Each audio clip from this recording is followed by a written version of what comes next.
India में core domain वाले engineers बहुत बड़े खतरे में है। कुछ फ्रेशर्स को तो ये बात समझ तक नहीं आ रही है कि सर कौन से डेंजर की बात कर रहे हो, कौन से खतरे की बात कर रहे हो।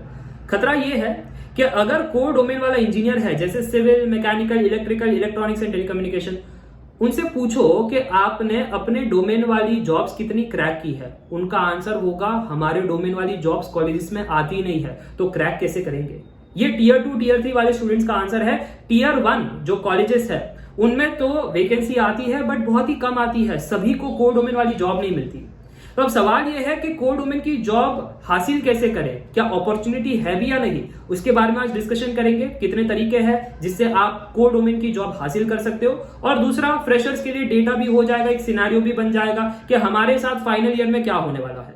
तो सबसे पहले आप जब फाइनल ईयर में जाते हो तो कॉलेज आपके लिए इंटरनल जॉब अपॉर्चुनिटीज प्रोवाइड करती है, बट उसका डेटा बहुत खतरनाक है।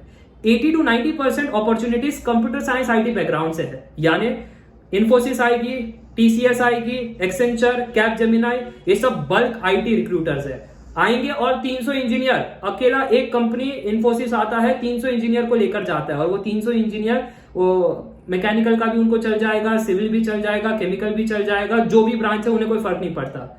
वो एक टीवीएफ में कुछ एक कॉमेडी था, हाथ पैर उसके चलते हैं, बस डाल दो ट्रक में उसको जॉब मिल जाएगी। तो यही कुछ सिनारियो है, ठीक है। 80 to 90% they and up in the computer science IT domain.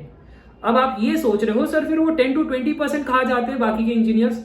Technical sales officer, अब ये क्या है। मान लेते हैं कोई सिविल बैकग्राउंड से कंपनी है जो टूल्स बनाती है, कंस्ट्रक्शन टूल्स। अब वो कंस्ट्रक्शन टूल बनाने के लिए एक R&D टीम है, उसमें इंजीनियर्स की कोई जरूरत नहीं है। R&D टीम में बड़े बड़े जो डिग्री लेकर आते हैं वो टूल्स बनाते हैं। अब ये जो टूल्स बन चुके हैं वो कस्टमर को सेल करना है, बट कस्टमर को सेल करना है तो उनको प्रोडक्ट स्पेसिफिकेशन समझाना पड़ेगा। वो कौन समझाएंगे? इंजीनियर। तो उसके लिए इंजीनियर्स की हायरिंग होती है, उसका नाम होता है technical sales officer. 10 to 20% students जो इंजीनियर्स है कोर के वो वहां पर जाएंगे, बट वो कोर डोमेन वाला काम नहीं हुआ, वो सेल्समैन वाला काम हुआ। और लेस देन 1% को कोर की जॉब मिलती है, आपको पता ही है, वो भी टियर 1 कॉलेजेस को, टियर 2 टियर 3 को नहीं मिलती है। तो अब ये अपॉर्चुनिटीज हम अपने आप के लिए कैसे बनाएं?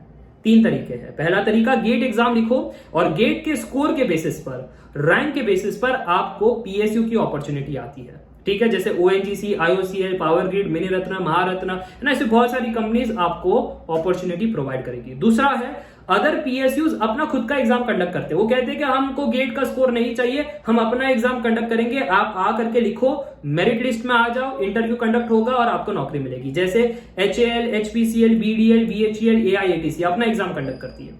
वही तीसरा जो है वो है स्टेट एग्जाम्स, जहां से आप अपने लिए कोर डोमेन की अपॉर्चुनिटीज हासिल कर सकते हो।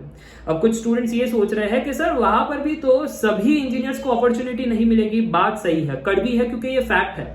नंबर ऑफ कंपनीज कम है, इसलिए number of vacancies for the core domain कम है। इसलिए जो क्रीम है, जो टैलेंटेड है, जो हार्ड वर्किंग है, वही क्रैक कर पाएंगे। और जो जनरली गवर्नमेंट कंपनीज होती है उसमें एक थोड़ा सा बायसनेस भी होता है रिजर्वेशन का, तो जनरल वालों को वहां पर थोड़ी और तकलीफ आती है। तो ये फैक्ट है, ये आपको पता होना चाहिए। बट यही मात्र 3 स्टेप्स नहीं है, और भी कुछ अपॉर्चुनिटीज है, उसमें थोड़ी मेहनत ज्यादा है। एमईएम टेक करना पड़ेगा। कहां से? ट्रिपल आईटीज, एनआईटीज, आईएससीज, या फिर जो न्यू आईआईटीज है ना, या फिर जो ओल्ड आईआईटीज है, उनमें से अगर आप करोगे तो एक बेटर अपॉर्चुनिटी आपको मिलेगी, आइदर डोमेस्टिक या फॉरेन। बट आपका जो पैकेज होगा वो पीएसयू से ज्यादा होगा, आपकी जो ग्रोथ पर्सपेक्टिव है वो पीएसयू से ज्यादा होगी। बट वो काफी टफ है। एक तो ये प्रीमियम कॉलेजेस में जाना, जो एलिट कॉलेजेस है, और फिर उनमें से फाइट करके ये एमएनसी जॉब हासिल करना। बट अगर आप ये कर लेते हो तो जिंदगी सेट है। ये मैं आपको एक्सपीरियंस से बता रहा हूं, जो जितने भी मेरे कलीग्स है, जो भी मेरे जूनियर्स है, उन्होंने ये किया है। और कुछ और भी अपॉर्चुनिटीज है। प्राइवेट कंपनीज अगर टियर 1 के लिए आती है तो कभी कभी वो ऑफ कैंपस ड्राइव भी निकालती है टियर 2 टियर 3 टैलेंट्स के लिए। तो इनमें आपको पार्टिसिपेट करना है। मैं जॉब अपडेट्स चैनल पर बताते रहता हूँ, श्रेणिक जैन जॉब अपडेट्स। अगर आप यूट्यूब पर सर्च करोगे you will get that. L and T की रिसेंटली निकली थी, तो बहुत सारे इंजीनियर्स ने पार्टिसिपेट किया था, उनको कोर डोमेन की जॉब मिली है।